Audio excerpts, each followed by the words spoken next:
سبق نمبر 141 سورۃ الاعراف کا رکوع نمبر 22 آیت نمبر 172 تا 181۔ قرآن مجید کی تلاوت حرفی لفظی اور با محاورہ ترجمہ بما تشریح حافظ محمد قاسم خان کی آواز میں۔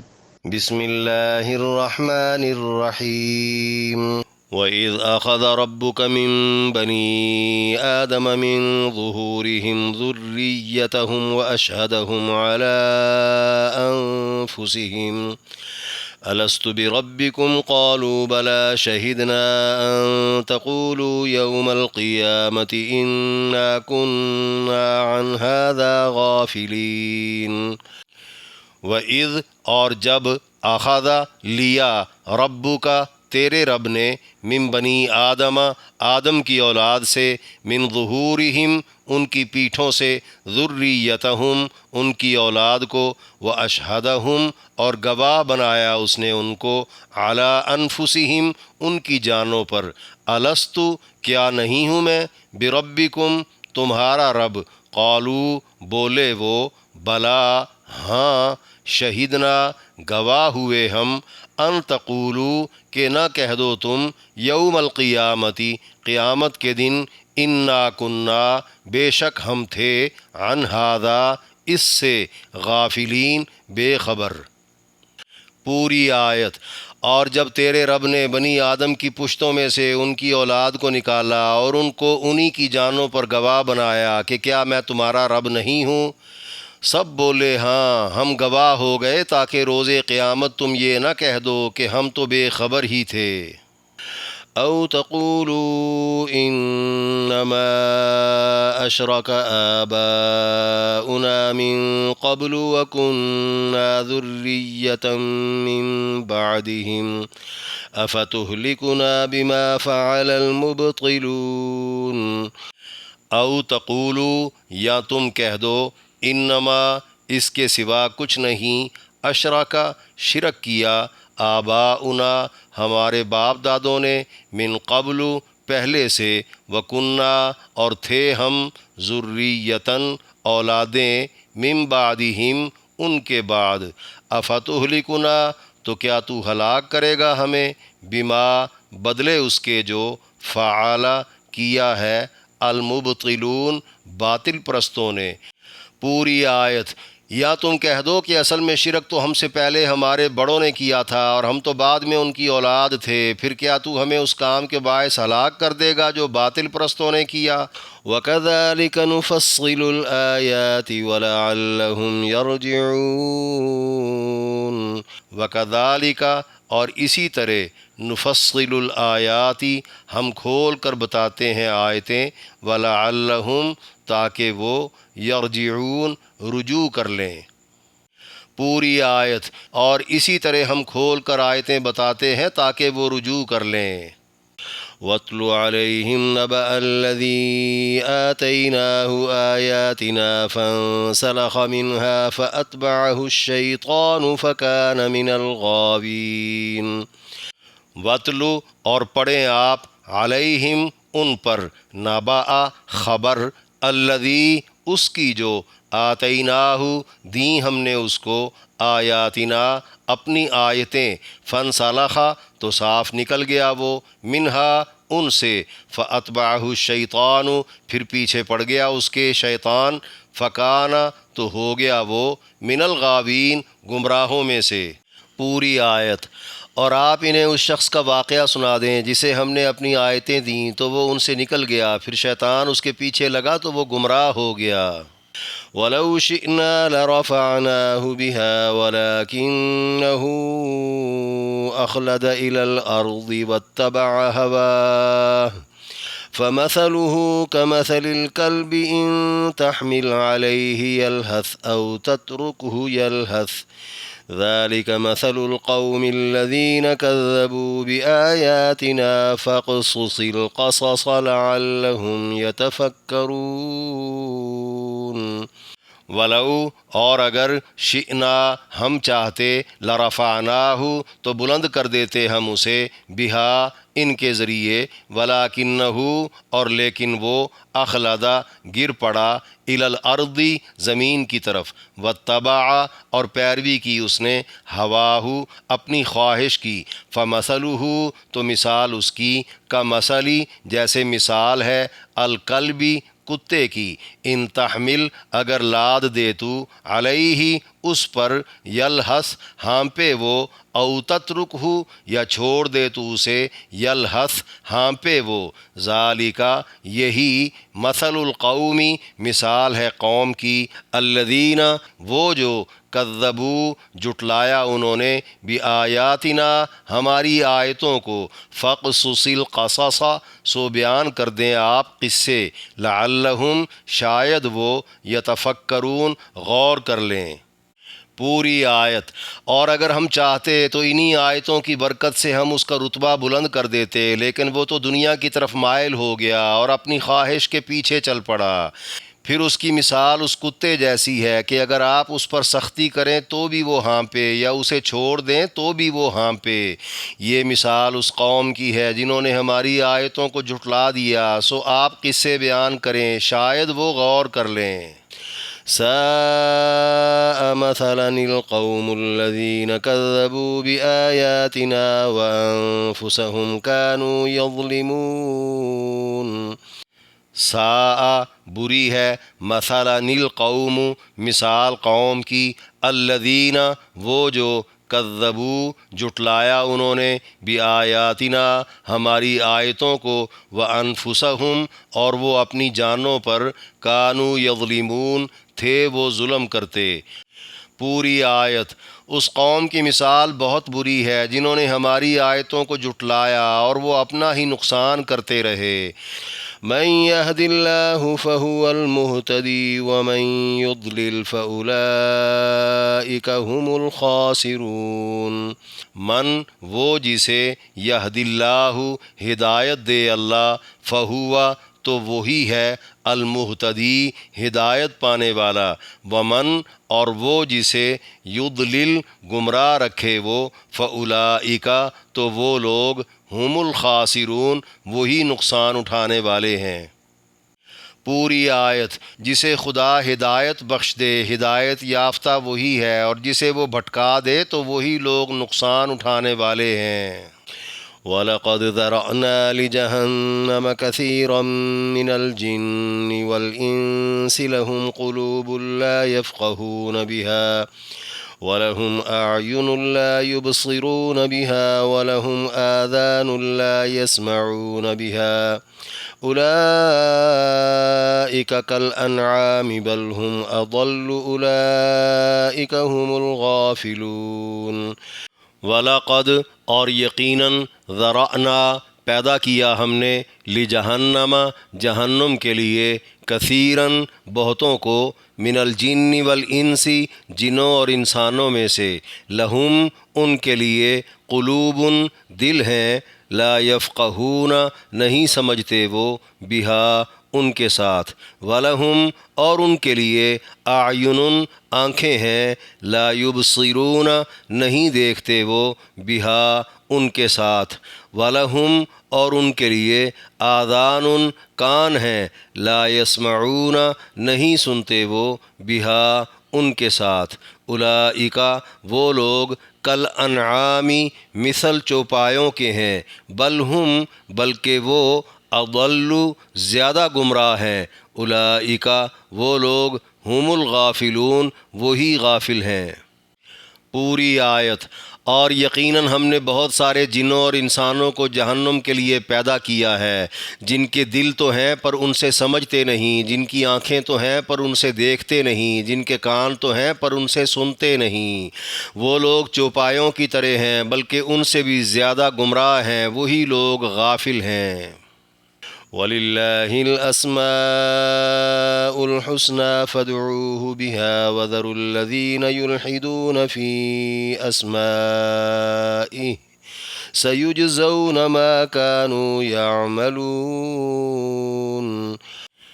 وَلِلَّهِ اور اللہ کے لیے، الاسماء سارے نام، الحسنى اچھے ہیں، فادعوہ سو تم پکارو اسے، بہا انہی کے ساتھ، وذرو اور چھوڑ دو تم الذین ان لوگوں کو جو یلحدون ٹیڑھا پن اختیار کرتے ہیں فی اسمائہ اس کے ناموں میں، سیجزون عن قریب وہ بدلہ پائیں گے ما اس کا جو کانوا یعملون تھے وہ کرتے۔ پوری آیت۔ اور اللہ کے تو سارے نام ہی اچھے ہیں، سو تم ان کے ساتھ ہی اسے پکارا کرو، اور انہیں تم چھوڑ دو جو اس کے ناموں میں ٹیڑھا پن اختیار کرتے ہیں، عن قریب وہ اپنے کیے کا بدلہ پا لیں گے۔ وَمِمَّنْ خَلَقْنَا أُمَّةٌ يَهْدُونَ بِالْحَقِّ وَبِهِ يَعْدِلُونَ۔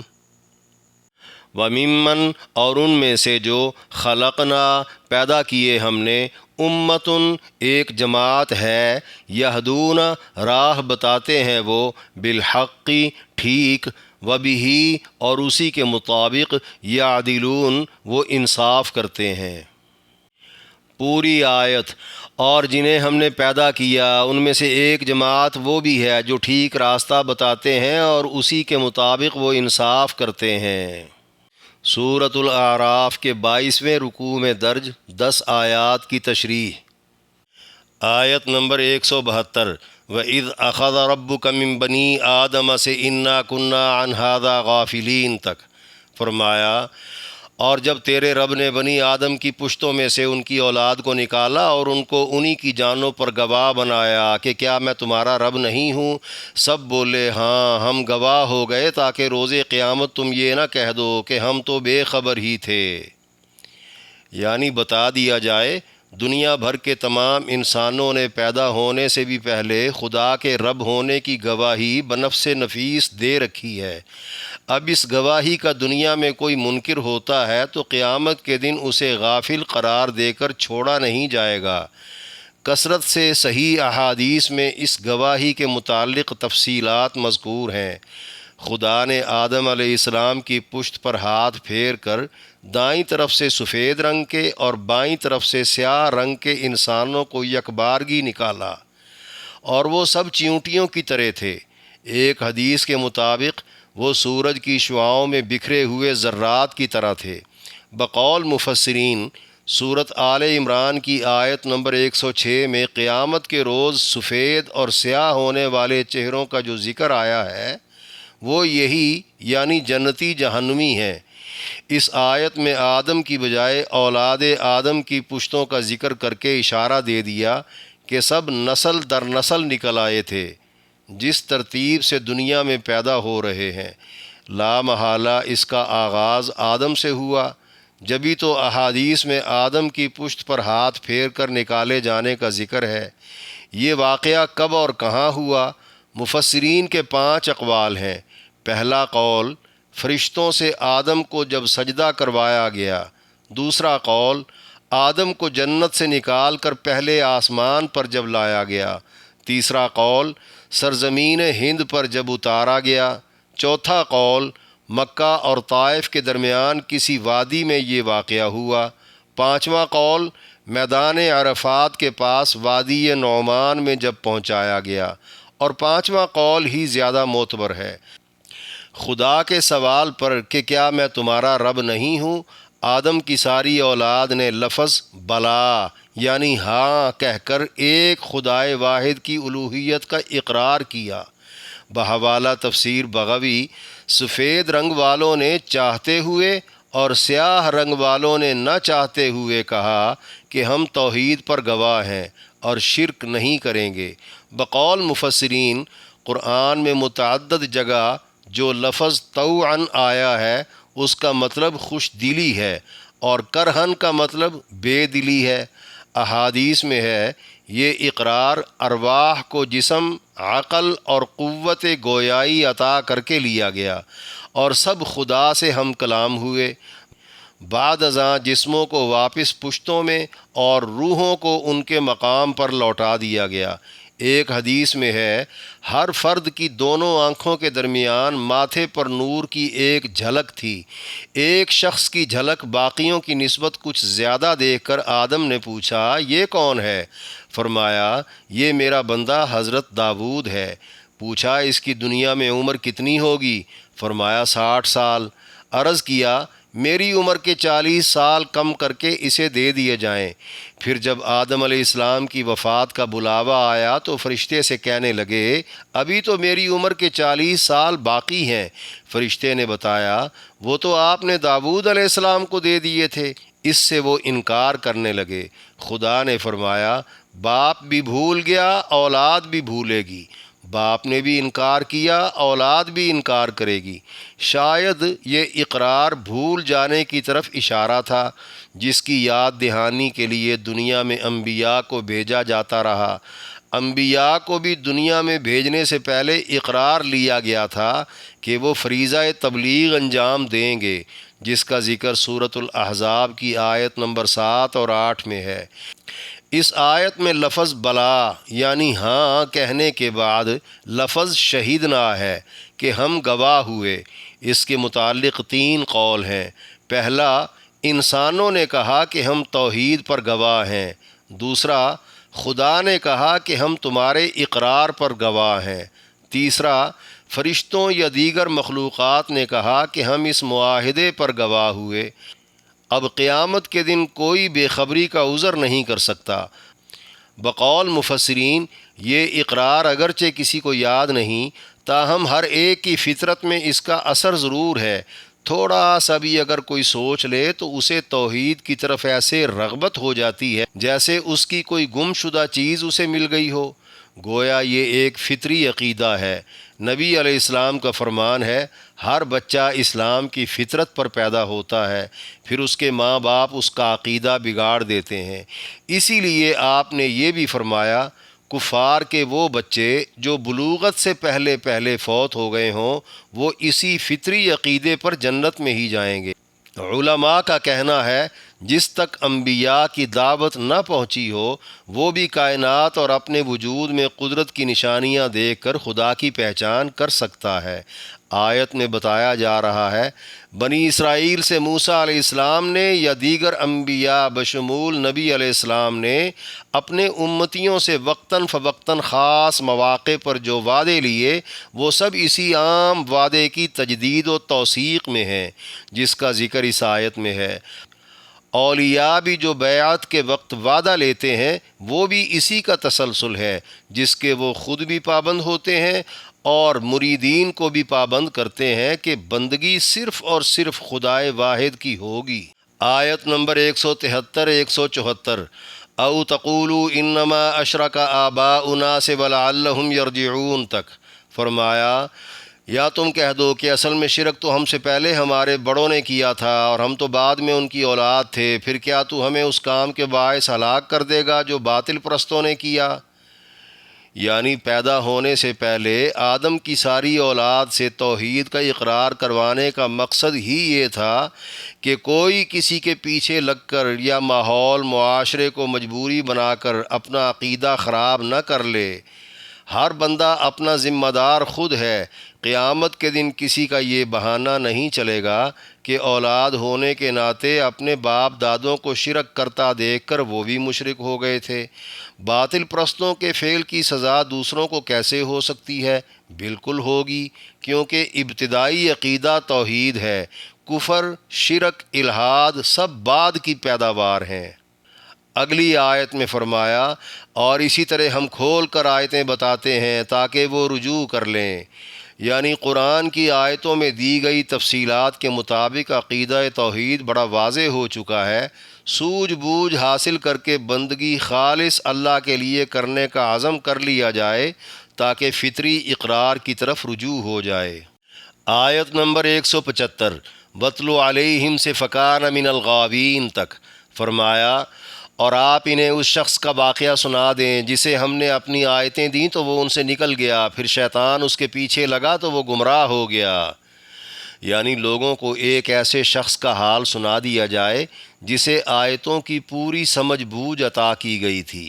بقول مفسرین سابقہ آسمانی کتابوں کا علم یا پھر اسم اعظم کا علم اسے حاصل تھا، اسی بنا پر وہ اللہ کے ہاں بڑا مقبول تھا۔ وہ جو بھی دعا مانگتا تھا قبول ہو جاتی تھی، مگر اس نے اپنے علم کا غلط استعمال کر لیا۔ آیتوں سے نکل جانے کا یہی مفہوم بیان کیا گیا ہے۔ پھر شیطان نے اس کے پیچھے لگ کر اسے مکمل گمراہ کر دیا۔ خدا رسول نے اس شخص کا نام نہیں بتایا۔ بقول مفسرین اشارہ ایک مذہبی پیشوا بلعم بن باعور کی طرف ہے، جس نے مخالف قوم کے کچھ لوگوں سے، بعض نے کہا بلقاء کے بادشاہ سے، خاصی رقم کے لالچ میں، بعض نے کہا پھانسی کے ڈر سے، موسیٰ علیہ السلام اور ان کی قوم کے خلاف اس وقت بد دعا کی جب وہ جبارین کی قوم سے جہاد کی تیاری میں تھے۔ وہ بد دعا خدا نے واپس اسی پر پلٹا دی اور اس کا ایمان و تقوی جاتا رہا۔ پھر اس نے موسیٰ علیہ السلام کی قوم کو ناکام بنانے کی تدبیریں بتاتے ہوئے ان میں زانیہ عورتوں کو بھجوانے کا مشورہ دیا۔ موسیٰ علیہ السلام کی قوم میں سے زمری نام کے ایک شخص نے زنا کر لیا، جس کی وجہ سے پوری قوم میں طاعون پھیل گیا۔ بعضوں نے کہا ایک یہودی عالم امیہ بن ضلت تھا جو بہت پارسا اور واعظ تھا۔ اس نے تورات میں آخری نبی کے متعلق پڑھ کر امید باندھ لی کہ آخری نبی اسے ہی بنا دیا جائے گا۔ پھر جب حضور آ گئے تو حسد کرنے لگا۔ ایک نام ابو عامر راہب کا بھی لیا جاتا ہے، جس نے مدینہ میں اہل ایمان کو نقصان پہنچانے کے لیے مسجد ضرار بنوائی تھی، جسے بحکم خدا نبی علیہ السلام نے منہدم کروا دیا۔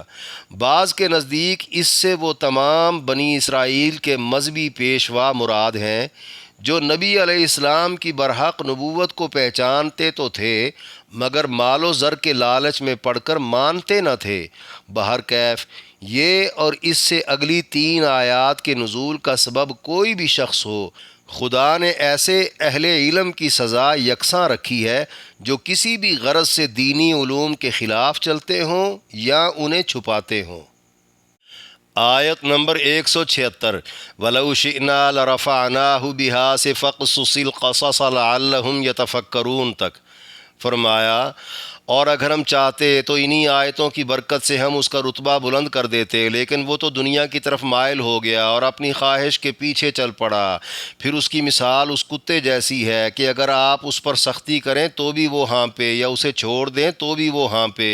یہ مثال اس قوم کی ہے جنہوں نے ہماری آیتوں کو جھٹلا دیا، سو آپ قصے بیان کریں، شاید وہ غور کر لیں۔ یعنی ہدایت کا علم پانے والا شخص اگر علم کے تقاضے پورے کرتا تو خدا اس کا رتبہ بلند کر دیتا، مگر جو زمین کی طرف مائل ہو جائے، یہاں زمین سے دنیا کا ساز و سامان مراد ہے اور خواہش کی پیروی سے بدکردار ہونا مراد ہے۔ مطلب یہ کہ ہر لحاظ سے ذلت و پستی پسند انسان بلند درجے حاصل نہیں کر سکتا، اگرچہ وہ علم کا پہاڑ ہی کیوں نہ ہو۔ ایسے علم والوں کو خدا نے کتے سے تشبیہ دی ہے۔ تشبیہ کے اندر کتے کی تمام حالتوں میں ہانپتے رہنے کا ذکر ہے۔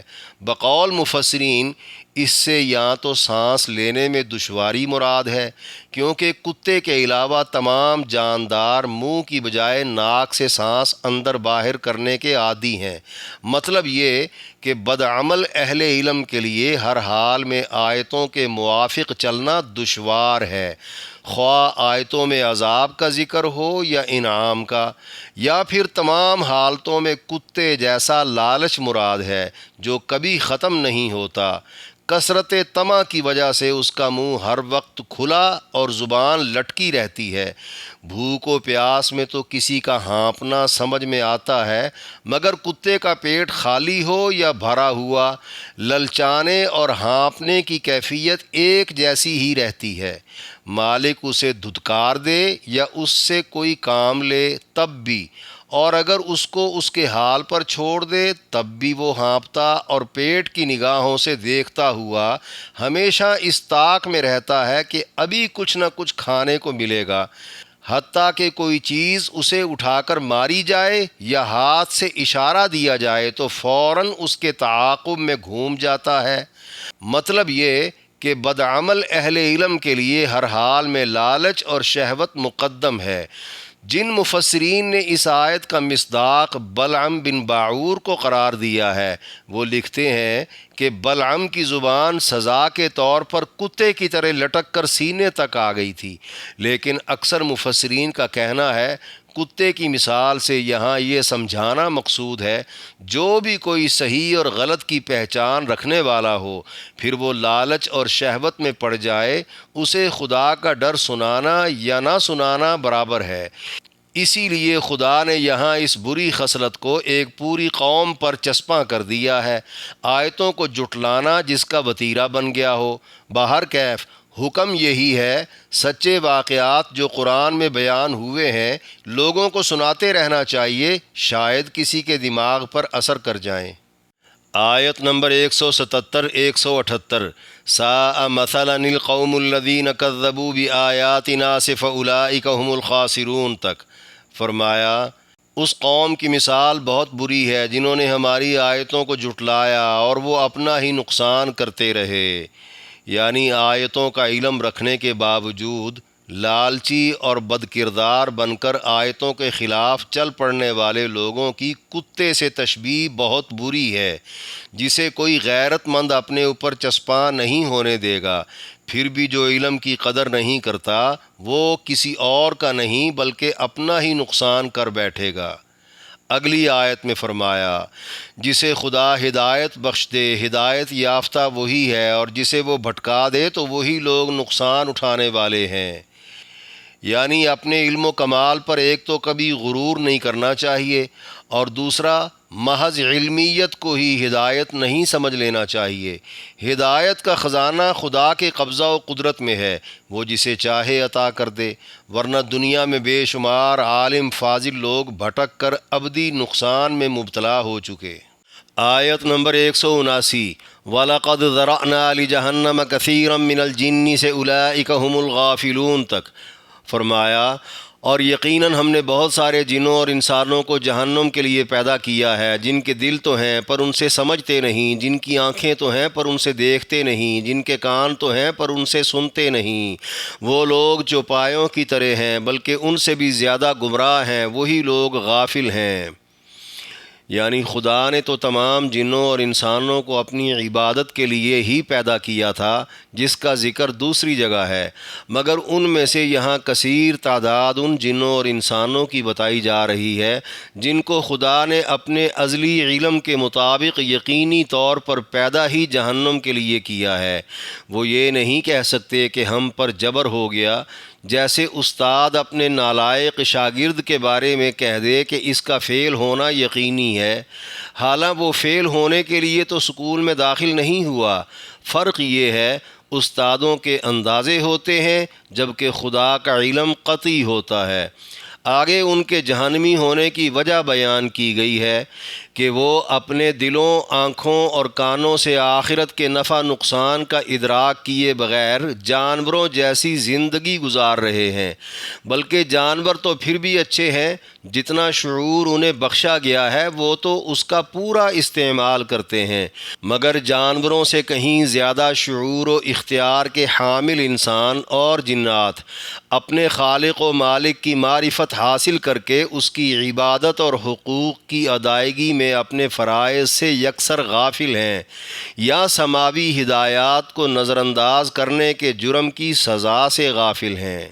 آیت نمبر 180 وَلِلَّهِ الْأَسْمَاءُ الْحُسْنَى سے سَيُجْزَوْنَ مَا كَانُوا يَعْمَلُونَ تک فرمایا اور اللہ کے تو سارے نام ہی اچھے ہیں، سو تم ان کے ساتھ ہی اسے پکارا کرو اور انہیں تم چھوڑ دو جو اس کے ناموں میں ٹیڑھا پن اختیار کرتے ہیں، عن قریب وہ اپنے کیے کا بدلہ پائیں گے۔ یعنی وہ نام جو قرآن میں ہیں یا جو نبی علیہ السلام نے بتائے ہیں وہ سب کے سب اچھے ہیں، اگرچہ اللہ نام کے علاوہ باقی سب صفاتی نام ہیں، تاہم وہ خالی صفات کی نہیں بلکہ خدائی صفات کی پہچان کرواتے ہیں۔ بمطابق احادیث وہ 100 ہیں۔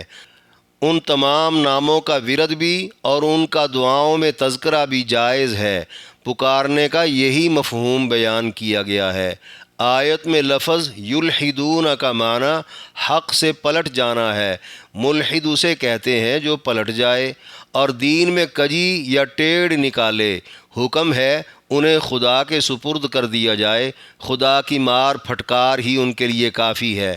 بقول مفسرین، قرآن و حدیث میں مذکور کسی نام پر اعتراض کرنا، جیسے یا رحمانو پکارنے پر مشرکوں نے کہنا شروع کر دیا کہ مسلمانوں کے خدا بھی دو ہیں، ایک اللہ اور دوسرا رحمان، جس پر یہ آیت نازل ہوئی، یا ناموں کے غلط مطلب نکالنا، یا ان ناموں پر بتوں کے نام رکھنا، یا خدا کو ایسے ناموں سے پکارنا جو اس کے لائق شان ہی نہ ہوں، یا ناموں کا ورد کسی غلط مطلب کے لیے کرنا، یہی سب ٹیڑھا پن ہے اور کجی ہے۔ ایسا کرنے والے اپنے کیے کا ضرور بدلہ پائیں گے۔ آیت نمبر 181، وَمِمَّنْ خَلَقْنَا أُمَّةٌ يَهْدُونَ بِالْحَقِّ وَبِهِ يَعْدِلُونَ، فرمایا اور جنہیں ہم نے پیدا کیا ان میں سے ایک جماعت وہ بھی ہے جو ٹھیک راستہ بتاتے ہیں اور اسی کے مطابق انصاف کرتے ہیں۔ یعنی جنوں اور انسانوں کی اکثریت اگر جہنم میں جائے گی، جس کا ذکر سابقہ آیت میں ہے، تو سیدھی راہ بتانے اور انصاف پر مبنی فیصلے کرنے والی ایک جماعت جنت میں بھی جائے گی۔ نظام قدرت کا تقاضا ہے کہ یہ سلسلہ تا قیامت جاری رہے۔ چنانچہ بروایت ابن جریر طبری، نبی علیہ السلام نے فرمایا، وہ جماعت میری امت ہے۔ بقول ابن عباس رضی اللہ عنہ، امت میں سے انصار و مہاجرین اور ان کے پیروکار مراد ہیں۔ اور بحوالہ تفسیر در منصور بقول قتادہ رحمہ اللہ، ہمارے تک یہ خبر پہنچی ہے، نبی علیہ السلام جب یہ آیت پڑھتے تو اپنے صحابہ سے فرماتے، اس سے تم لوگ مراد ہو، تم سے پہلے بھی ایسی ہی ایک جماعت تھی۔ پھر آپ قرآن کی ایک اور آیت پڑھتے جس کا ترجمہ ہے، اور قوم موسیٰ میں سے ایک جماعت ٹھیک راستہ بتانے اور اسی کے مطابق فیصلے کرنے والی تھی۔ بحوالہ بخاری و مسلم بروایت معاویہ رضی اللہ عنہ، نبی علیہ السلام نے فرمایا، میری امت میں ہمیشہ ایک گروہ اللہ کے حکم پر قائم رہے گا، ان کو رسوا کرنے والا یا ان کا مخالف انہیں کچھ بھی نقصان نہیں پہنچا سکے گا یہاں تک کہ قیامت آ جائے۔ چنانچہ پوری امت میں سے صرف وہ لوگ مراد ہیں جو بغیر کسی خوف و طمع کے اصلی دین کی تبلیغ اور انصاف پر مبنی فیصلے کرتے نظر آئیں۔ اس بات کی تائید میں آپ کا ایک فرمان بھی ہے، یاد رکھا جائے کہ میری امت کے 73 فرقوں میں سے 72 گمراہ ہوں گے اور ایک نجات پائے گا جو میرے اور میرے صحابہ کے طریقے پر ہوگا۔